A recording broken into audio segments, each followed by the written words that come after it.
여러분 안녕하십니까? 여수 MBC의 뉴스투데이 시작합니다. 여수 순천 광양시 행정협의회가 어렵게 광역교통망 구축에 나섰지만 교통망 외에 뚜렷한 성과를 내지 못하고 있습니다. 자치단체 상호 간 이해관계를 떠나 지역민들이 체감할 수 있는 공동협력 사업을 적극적으로 발굴해 추진해 나가야 한다는 목소리가 높습니다. 김종태 기자입니다. 지난 2014년 중단된 지 7년 만에 재개된 광양망권 광역행정협의회. 여수 순천 광양시장이 수차례 모여 우여곡절 끝에 올해 첫 광역 시내버스 운행에 들어갔습니다. 여러 어려움 속에 이뤄낸 성과물이기는 하지만 교통망 구축 외에 상호 발전을 위한 협력 사업은 여전히 미진한 게 사실입니다. 정부에 꾸준히 제기했던 전라선 고속철도 국가철도망 구축 계획과 이순신대교 국가관리 등은 답보 상태입니다. 세 개 시가 국정기획자문위원회에 공동으로 건의했지만 예산 편성의 어려움 속에 채택되지 못하고 있습니다. 지역에 시급한 현안 사업이라면 광양망권 상생 발전을 위해서라도 보다 적극적인 공동 대응 의지가 필요하다는 지적입니다.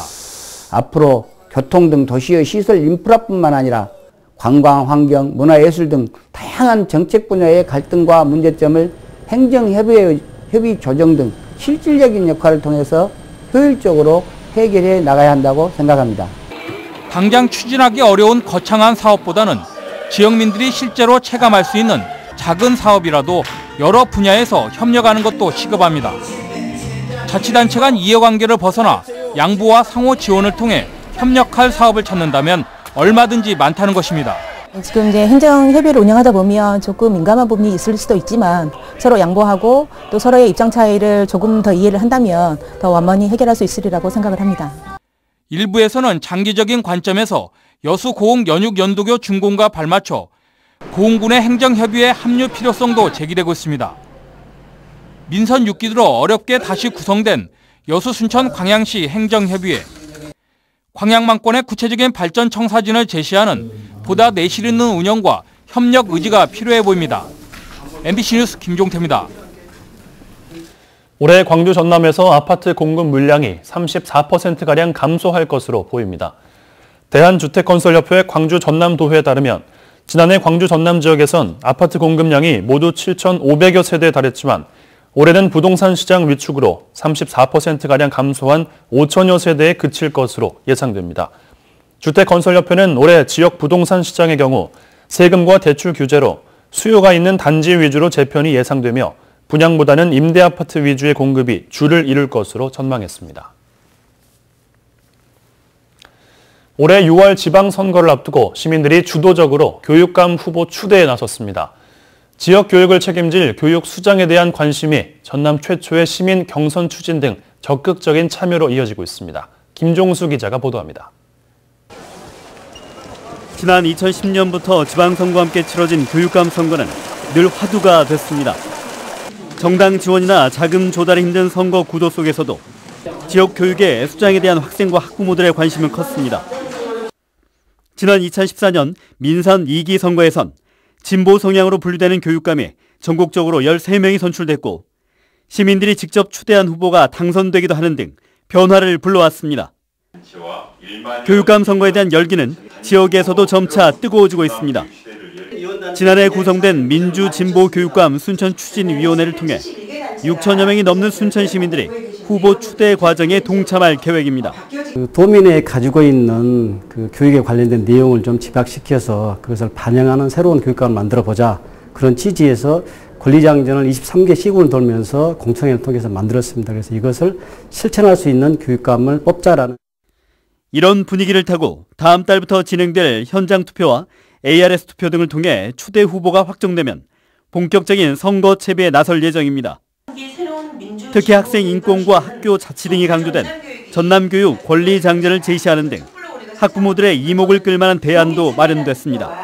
어떤 역할을 하냐에 따라서 일선 학교의 교장이나 교사들의 많은 행동이 바뀔 수 있을 거라 생각합니다. 교육의 경쟁이나 이런 것보다도 행복하게 즐겁게 학교를 다녔으면 좋겠습니다.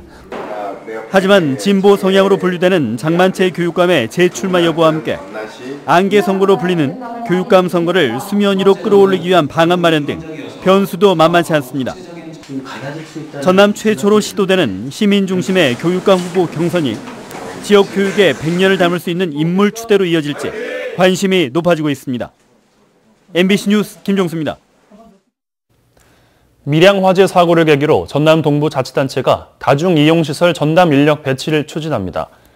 여수시는 최근 제천과 밀양에서 잇따라 발생한 화재로 40여 명이 사망한 사고와 관련해 전문기술 자격자를 다중이용시설의 화재 전담 인력으로 배치하고 장기적으로는 전담팀을 신설할 계획입니다.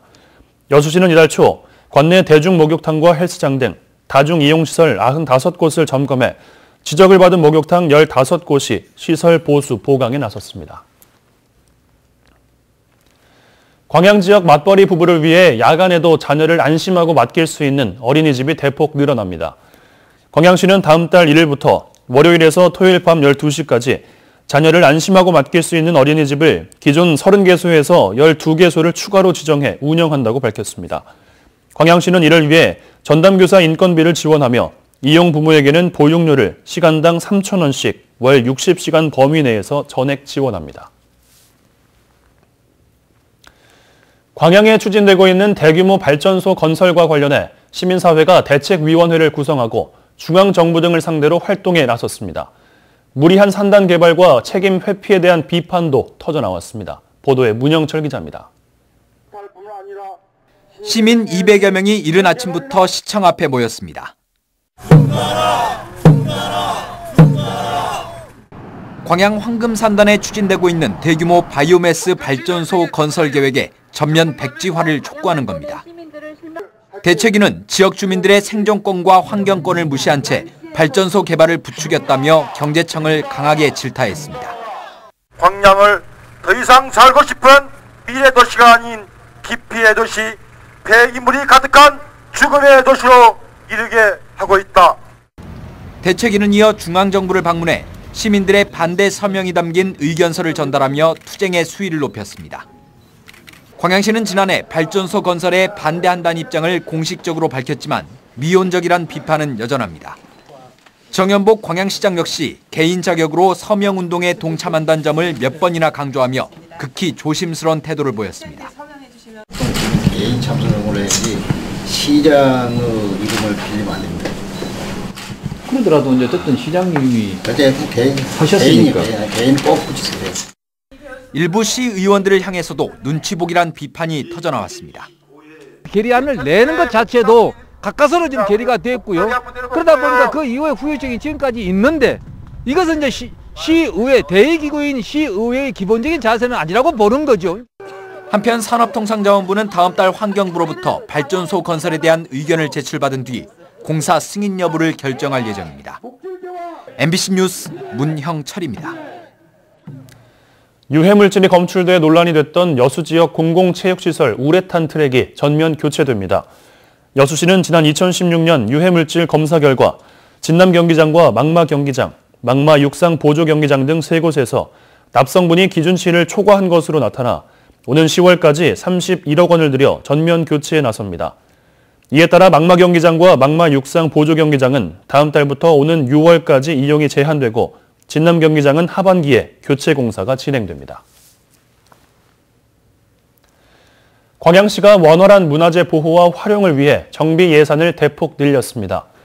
광양시는 올해 지난해보다 10억 원 늘어난 23억 원의 예산을 들여 노후된 문화재를 보수하고 정비하는 한편 안전한 문화재 보호를 위해 소방과 방범 등 안전관리 시설을 확충하겠다고 밝혔습니다.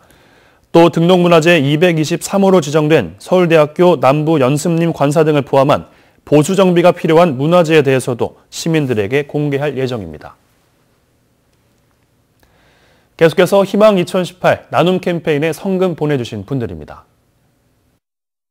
여수시 대교동 구통 이전봉 통장님의 주민 21만 원, 고흥군 도양읍 여성의용소방대 대원 1동 20만 원, 관청마을 주민 20만 원, 여수시 대교동 15통 정대진 통장님의 주민 19만 4천 원, 고흥군 도화면 화옥마을 주민 17만 4천 원, 고흥군 도양읍 남안마을 주민 17만 원, 장유마을 주민 16만 원, 고흥군 도화면 덕흥마을 주민 16만 8천 원, 순천시 나간면 옥산마을 주민 15만 7천 원, 고흥군 도양읍 북촌마을 남노인회 15만 원, 고흥군 도양읍 북촌마을 연호인회 15만 원, 고흥축산농협 도양지점 직원 1동 13만 3천 원, 고흥군 도양읍 선창마을 주민 13만 원, 비선마을 주민 13만 원, 여수 원예농협 고객 1동 10만 6,800원, 고흥군 도양읍 관상마을 주민 10만 원, 관하마을 주민 10만 원, 북촌마을 부녀회 10만 원, 복내면 자율방범대 10만 원, 여수시 소라면 봉두 1, 2 주민 10만 원, 여수시 소라면 현천 3리 주민 10만 원, 월호동 신월 코아루 아파트 경로당 10만 원, 고흥군 복내면 애도마을 주민 7만 3천 원, 도화면 덕방마을 주민 6만 6천 원, 도양읍 대장 진종호 5만 원. 성금을 보내주신 분들께 감사드립니다. 희망 2018 나눔 캠페인은 오늘까지 접수합니다. 설을 앞두고 농축 특산물의 유통 질서를 확립하기 위한 관계기관 특별 점검이 실시됩니다. 각 시군 농산물품질관리원은 다음 달 9일까지 해당 공무원과 명예감시원 등으로 꾸려진 단속반을 편성해 대형마트와 재래시장 등 지역 내 10만여 곳에서 원산지 거짓 표시와 미표시 등 위법 행위를 중점 단속할 계획입니다. 현재 원산지 거짓 표시는 7년 이하의 징역 또는 1억 원 이하의 벌금에 미표시나 표시 방법 위반은 1,000만 원 이하의 과태료가 부과되며 지난해 도내에서는 설과 한가위 때 23곳이 단속에 적발됐습니다.